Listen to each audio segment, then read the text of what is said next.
احمد اویس صاحب، کیونکہ یہ جو ایک بہت بڑا فکس ہے، غالباً آپ اس میں ہمیں تھوڑی کچھ ایک سینس لانے کی آپ ہمیں مدد کریں گے کہ یہ خط لکھا ہے نہیں لکھا، ان جو یہ کشمکش ہے with in the P T آئی، اس کو آپ سر کیسے بیان کریں گے؟ کیونکہ کل جو علی ظفر صاحب نے جو بات کی تھی، آپ ان کے ہمراہ ہی کھڑے تھے جب وہ باقاعدہ کہہ رہے تھے کہ ہم آئی ایم ایف کو بولیں گے کہ خدارہ ملک میں جو ہے وہ ان کو آپ فنڈ دینے سے پہلے یا پھر ان کو قرضہ دینے سے پہلے آپ 100 مرتبہ سوچیں.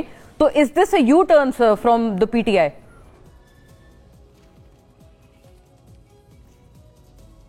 بسم اللہ الرحمن الرحیم. نہیں دیکھیے، بات یہ ہے کہ کل جو وہاں عمران خان سے میٹنگ میں خود بھی موجود تھا، وہاں پہ اس کے متعلق بات ضرور ہوئی اور یہ کہا کہ انہوں نے کہا تھا کہ اس پہ خط لکھا جائے. لیکن خط کیا تھا؟ دیکھیں، خط یہ تھا کہ آئی ایم ایف کے اپنے چارٹر کے مطابق ڈیموکریسی کو اسٹیبلش کرنے کے لیے جہاں پہ ڈیموکریسی ہے وہاں پہ وہ فنڈنگ کرتے ہیں اور جو ان کے ٹرم اینڈ کنڈیشن ہے اس کے مطابق آگے چلتے ہیں.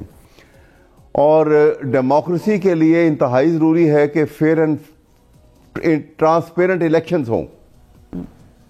اب اس کے اوپر عمران خان نے تو یہ کہا، صرف انہوں نے کہا کہ ان کو خط یہ لکھیں کہ آپ نے جو فنڈ دینا ہے، جو آپ نے اپنی اگلی قسط دینی ہے یا جو سیٹل ہے وہ دینا ہے، تو اس کو آپ اس کے ساتھ کنڈیشنل کریں کہ یہ ایک جو الیکشن ہوئے ہیں ان کی ایک رپورٹ جو ہے، ان کی ایک آڈیٹنگ رپورٹ جو ہے وہ آنی چاہیے تاکہ یہ پتہ لگے اس کا آڈٹ جو ہے، اس کا آڈٹ ہونا چاہیے.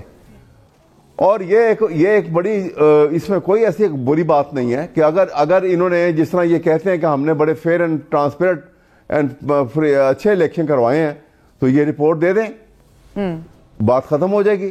نہیں تو احمد صاحب، کوئی بات نہیں کہ انہوں کو پابندی لگائی ہے یا انہوں نے کہا کہ نہ دو. داخلی معاملات میں انٹرونشن کے عوض نہیں ہے سر جو بھی آپ بات فرما رہے ہیں، کیونکہ اگر کسی اور نے یہ کیا ہوتا تو آئی ایم شیور کہ P T I would have been very quick to blame them for being anti national.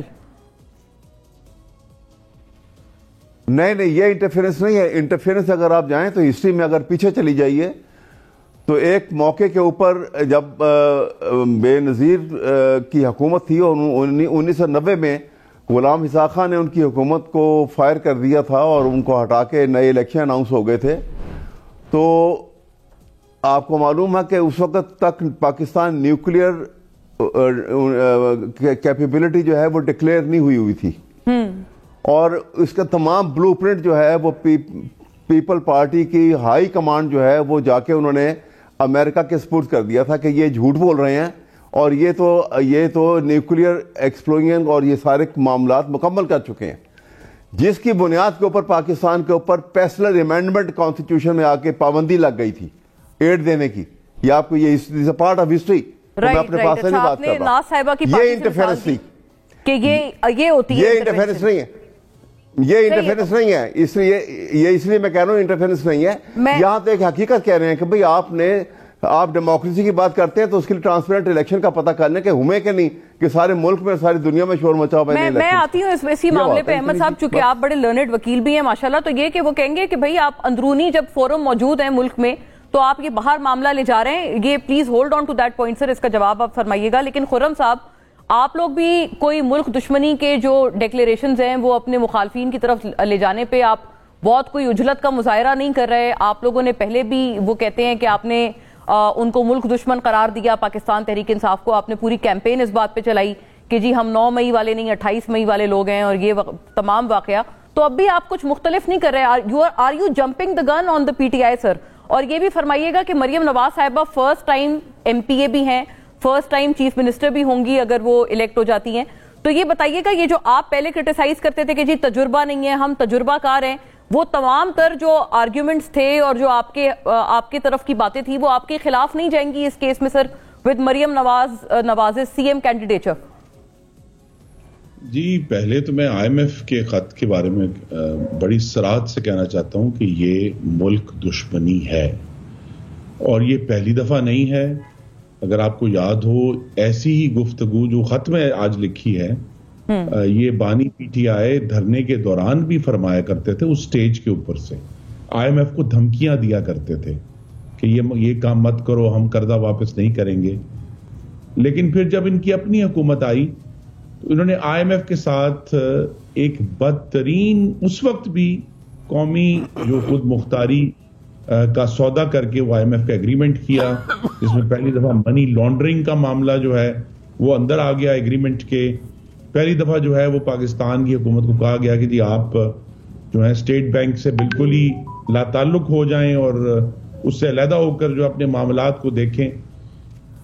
اور پھر آپ کو معلوم ہے کہ ابھی اگست 2022 میں بھی جو آڈیو پوری قوم نے سنی تھی، تیمور جھگڑا صاحب اور شوکت ترین، تیمور جھگڑا اور محسن لغاری صاحب تینوں آن لائن تھے، اور انہیں جو سابق وزیر خزانہ تھے PTI کے، وہ کہہ رہے تھے کہ آپ جو پروونشل سرپلس ہے وہ سبمٹ نہ کریں تاکہ یہ IMF کی ڈیل نہ ہو سکے.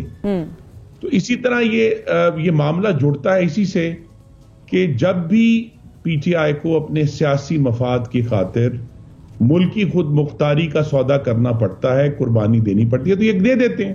جس طرح عمران خان نے آؤٹ آف نو ویئر، اگر آپ کو یاد ہو تو جون 2021 میں HBO ایکسیوس کو انٹرویو دیتے ہوئے کہہ دیا تھا کہ اگر کشمیر کا مسئلہ حل ہو جائے گا تو ہم اپنے ایٹمی پروگرام ختم کر دیں گے، ہمیں اس کی ضرورت ہی نہیں ہے. یہ ایک لمبی داستان ہے ملک دشمنی کی، صرف ایک نہیں ہے.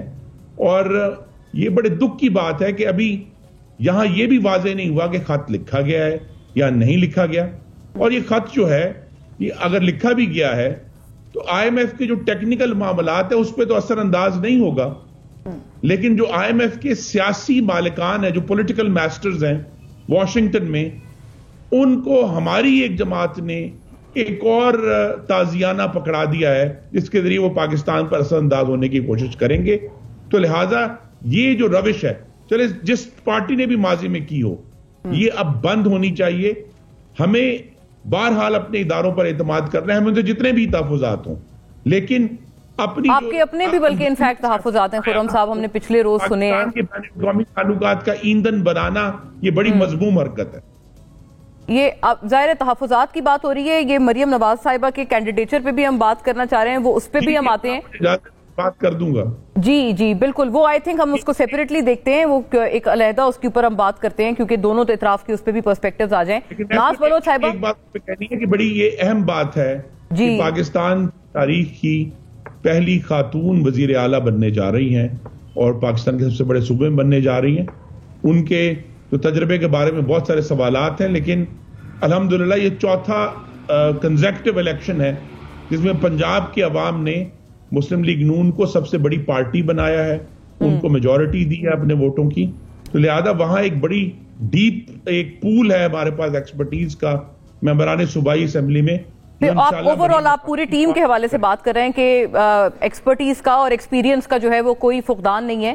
ناز بلوچ صاحبہ، جو انہوں نے مثال دی احمد اویس صاحب نے، وہ انہوں نے آپ کے پارٹی سے دی کہ بے نظیر بھٹو صاحبہ کو غلام اسحاق خان نے جب ہٹایا تھا اور ان کی حکومت کو ٹاپل کیا تھا تو اس وقت پھر آپ پیپلز پارٹی نے بحیثیت جماعت شکایت لگائی تھی بڑے سخت قسم کی پاکستان کے نیوکلیئر پروگرام کو لے کر. تو دراصل وہ ہوتی ہے مداخلت، یہ مداخلت نہیں ہے. یہ تو وہ یہی کہہ رہے ہیں کہ بھئی آپ ڈیموکریسی کی، جمہوریت کی پاسداری کروائیں. کیا غلط کہہ رہے ہیں؟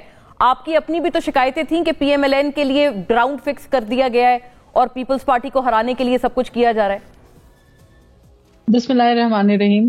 مونا، پہلی بات تو میں کلیئر کروں کہ کچھ لوگ کچھ کتابی باتیں جو ہے وہ لے کر ان کے اوپر بیس کر کے ایسی سٹوریز فیبریکیٹ کر دیتے ہیں اور منسوب کر دیتے ہیں، جو کہ بڑی افسوس کی بات ہے. جہاں تک تاریخ بتاتی ہے، ذوالفقار علی بھٹو شہید نے جو ہے انٹرنیشنل فورمز پہ جا کے پاکستان کی نیوکلیئر ٹیکنالوجی کے لیے جس جرأت مندانہ انداز سے بات کہی، آج تک کسی اور لیڈر میں اتنی جرأت جو ہے وہ پاکستان میں شاید مشکل سے ہی کسی میں ہو کہ اتنے انٹرنیشنل لیول کے اوپر فورم میں جا کے پاکستان کو ایک نیوکلیئر ٹیکنالوجی بنانے کے لیے اپنا کردار ادا کریں.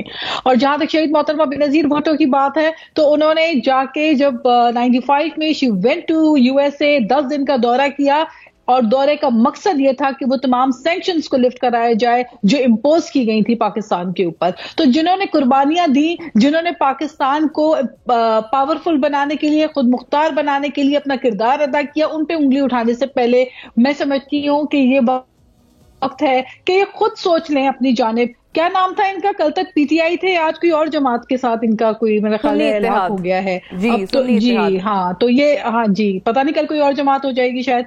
لیکن بات یہ ہے کہ جس پولیٹیکل پارٹی نے جب چائنا کا صدر آیا تب تہلکہ مچایا، دھرنے کا شور ڈالا، ہمیشہ پاکستان کی ترقی کو سبوٹاج کرنے کے لیے کوئی نہ کوئی نمونے سے انہوں نے کوئی نہ کوئی ایسی کارستانیاں دکھائیں. پتہ نہیں کون لوگ ہیں یہ، پتہ نہیں کہاں سے ان کی ذہن ایسی سوچ ان کی ذہنوں میں آتی ہے. یہ کون سے فکر کے لوگ ہیں؟ وہ نا صاحبہ وہ کہتے ہیں یہ صرف فکر ان کی انفرادی نہیں ہے، یہ انہوں نے ملک کی جمہوریت کے لیے یہ قدم اٹھایا ہے. سنیں دیکھیں آئی ایم ایف جو ہے، آئی ایم ایف ان کے بانی لیڈر کی خطوط کے اوپر نہیں چلے گا.